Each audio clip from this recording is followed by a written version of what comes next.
Hey there, welcome to LSAT Demon Daily. I'm Ben Olson, that's Nathan Fox. Together we're the founders of LSATdemon.com and our weekly podcast, Thinking LSAT. This email is from Annie, smiley face.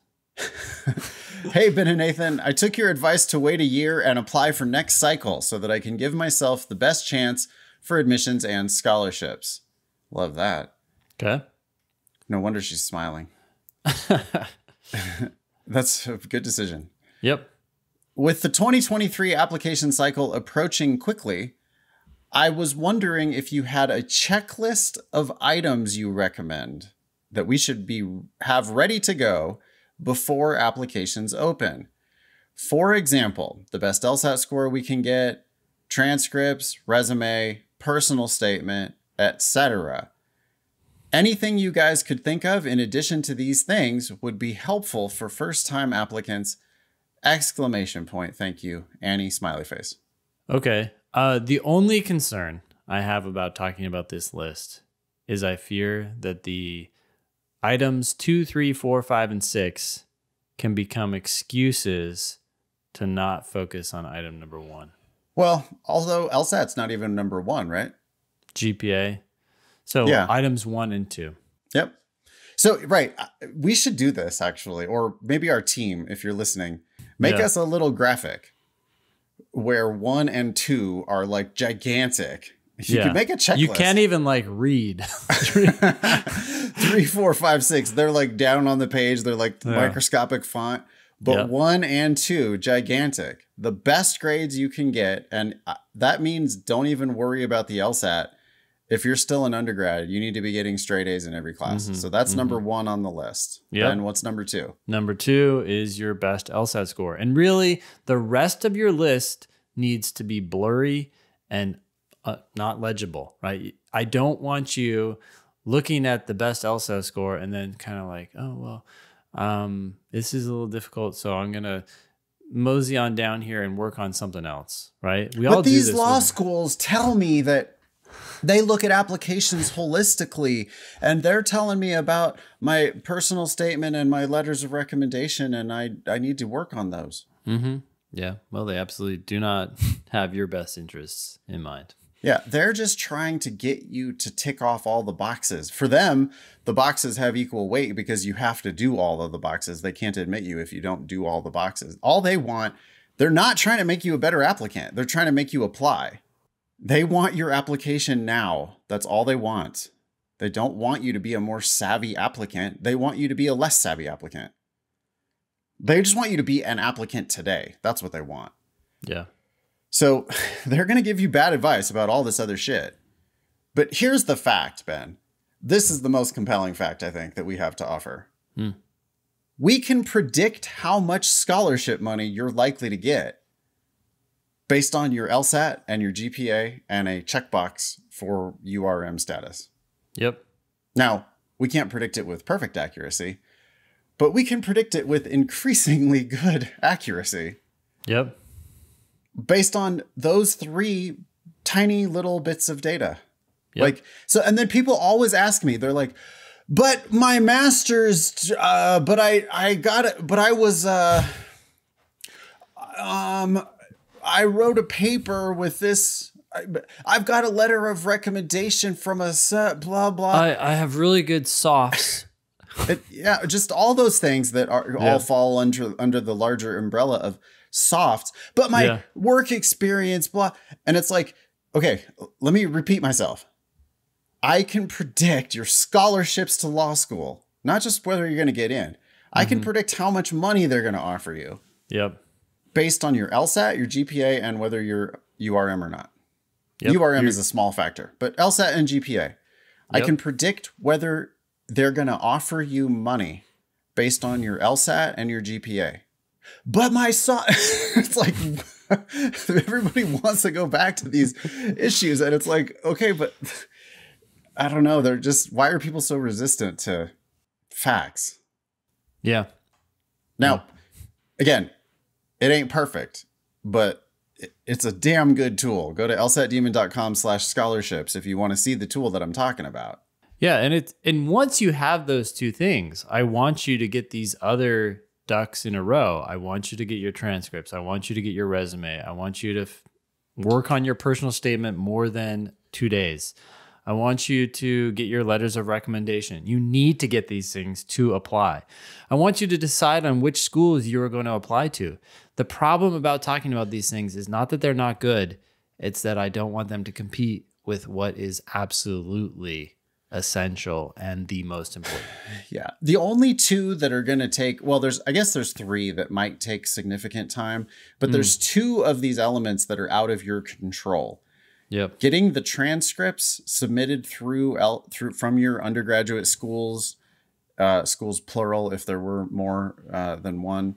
Yep. That you need to get, that's going to be out of your control. So you need to submit those requests and make sure that those transcripts are getting uploaded to LSAC.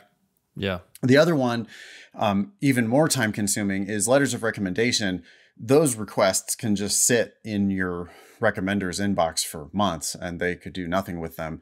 So you should send off those requests for LORs sooner rather than later. And then you might have to do some ass kissing and some follow up and, maybe ask 4 people, even though you only need 2 letters, just to make sure that process is moving along. Mm-hmm.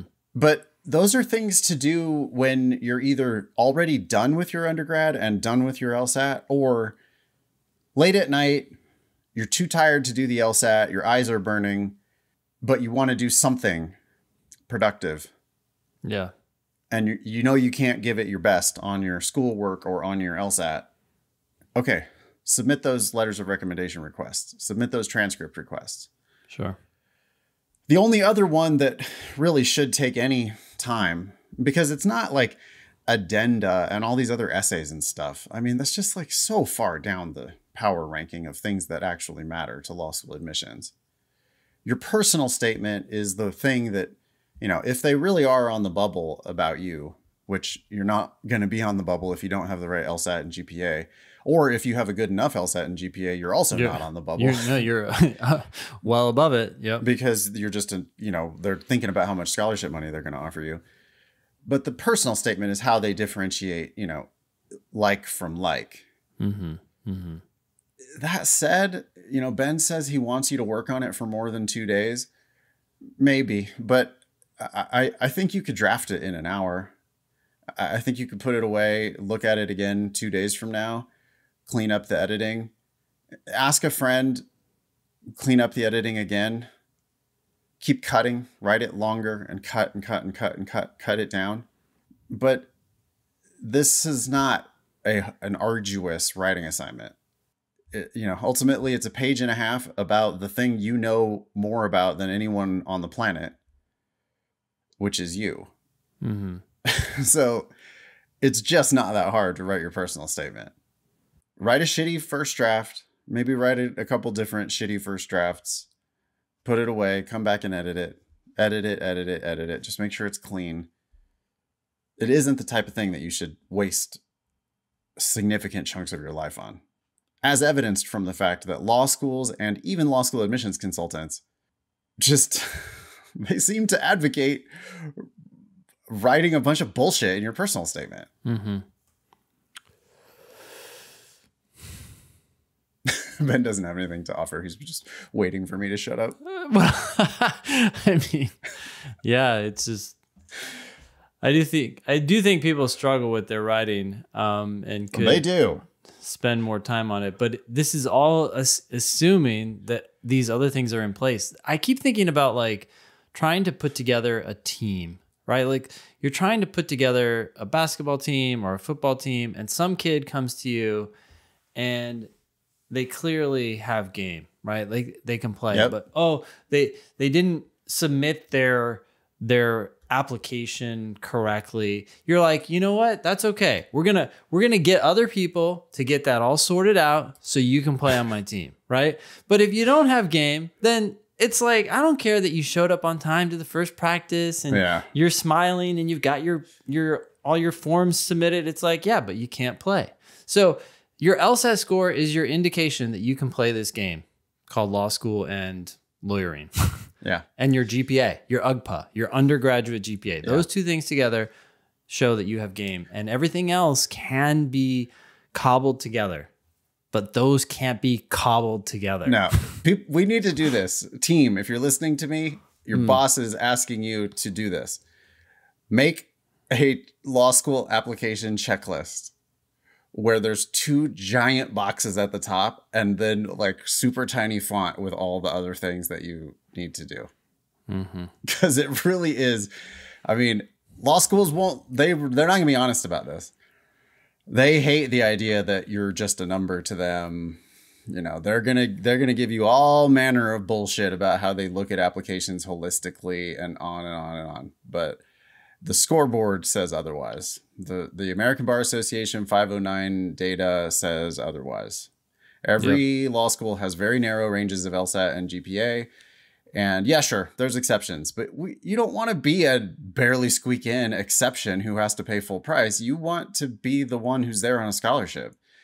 And that's going to be your LSAT and your GPA that are going to get you that scholarship. So thank you, Annie, for writing in. All those other things are necessary, but they're just not, whatever. Those are just like ticking off a bunch of boxes. Yep. Anyways, email daily@lsatdemon.com if you'd like to ask us a question or share some LSAT or law school admissions news. Thanks for listening.